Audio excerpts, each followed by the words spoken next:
warahmatullahi wabarakatuh. Kami dari kelompok A4 bagian 3 ingin memperkenalkan role model tokoh yang menjadi panutan kami. Siapakah Profesor Zudan? Mari kita kenal Profesor Zudan lebih dalam lagi. Nama lengkap Ketua BKN kita adalah Profesor Dr. Zudan Arif Fakhrullah, SHMH, lahir pada tanggal 24 Agustus 1969 di Sleman, Daerah Istimewa Yogyakarta. Pendidikan beliau ialah lulusan ilmu hukum S1, S2, dan S3, menjadi profesor pada usia yang relatif muda karena prestasi akademisnya. Beliau ahli di bidang hukum administrasi negara, administrasi publik, dan reformasi birokrasi.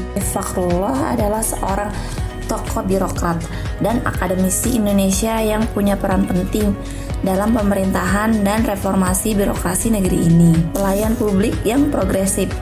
Beliau dikenal mendorong reformasi layanan administrasi kependudukan agar cepat, mudah, dan berbasis digital.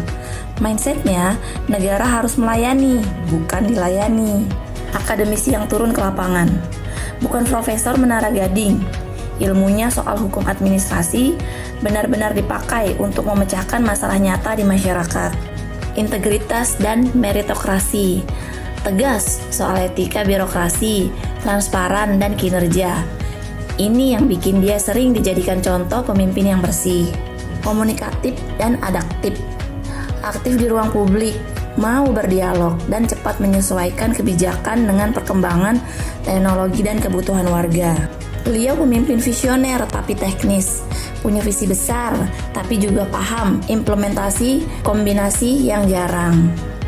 Profesor Dr. Zudan Arif Fakhrullah menegaskan bahwa ASN bukan sekedar pegawai negara, tetapi wajah negara di mata rakyat. Karena itu, ASN harus memiliki karakter kuat yang tercermin dalam nilai berakhlak, berorientasi pelayanan, akuntabel, kompeten, harmonis, loyal, adaptif, dan kolaboratif.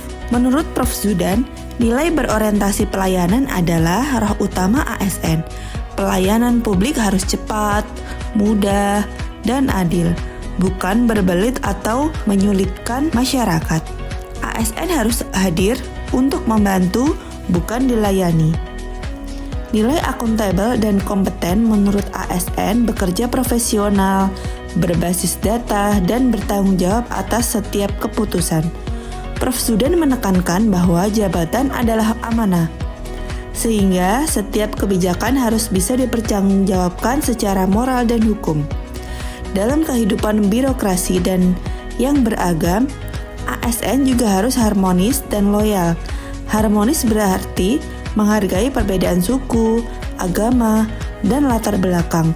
Sementara loyal berarti setia pada Pancasila, UUD 1945, dan kepentingan bangsa, bukan pada kepentingan pribadi atau kelompok. Prof. Zudan juga menyoroti kepentingan ASN yang adaptif dan kolaboratif. Di era digital dan perubahan cepat, ASN harus mau belajar, terbuka pada inovasi, serta mampu bekerja sama lintas instansi demi hasil yang lebih baik bagi masyarakat. Bagi Prof. Zudan, ASN berakhlak bukan slogan, melainkan perilaku nyata dalam kerja sehari-hari. Ketika nilai berakhlak dijalankan dengan konsisten, ASN akan menjadi motor penggerak reformasi birokrasi, dan kepercayaan publik terhadap negara akan semakin kuat.